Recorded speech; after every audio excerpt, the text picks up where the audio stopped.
First at 5, the clock is ticking for Michigan state lawmakers to pass a budget to avert a partial state government shutdown. The new fiscal year starts tomorrow, and the spending plan is not complete. Political reporter Rick Albin's been at the Capitol all day tracking the latest developments. Rick, what's the latest right now? I think the latest, Brian, is that Governor Whitmer earlier today, just a couple of hours ago, sent out an email, a letter, if you will, to all of the employees in the state. And she said three things that I think were very important. She said that the House and the Senate have reached an agreement on a budget for the entire fiscal year. She also said workers will not be furloughed. They will go to work tomorrow, just as they normally would, and they will be paid. And she went on to say they will continue to work over the next several days as this budget is finalized. Now, that comes down to a budget deal apparently in the governor's mind is done, but not far enough along to get it pushed into a vote before midnight tonight. I'm going to come back to that in just a minute.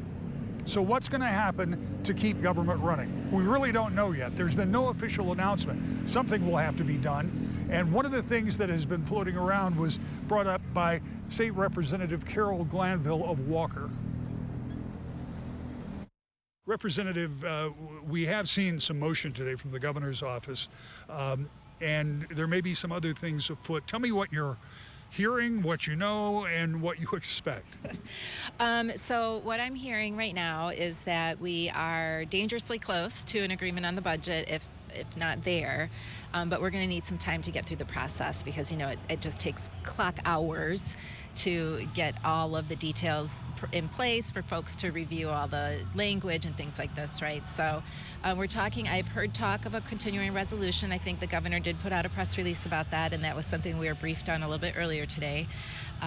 Not clear what the details are on that continuing resolution or what the agreement is that they have come to with the budget. So just waiting. So what we think is going to happen is there'll be some kind of an agreement between the House and Senate and the governor, and they will be able to extend this budget deadline for a little while they get everything done. And when you heard the representative talking there, it may be as simple as having to get things printed and checked and double checked if they do indeed have a full agreement in place. So in the meantime, we have been watching as members have been going back into the Capitol. They've been over at the House office building. We think Republicans are in a caucus talking about just that thing right now, trying to get up to speed. And we'll bring you the latest information about what the next step is. But as for now, it seems relatively certain that government will continue uninterrupted as long as the budget can be arranged and passed in the next few days. Back to you. All right. Rick Albin live at the Capitol tonight. Rick, thank you.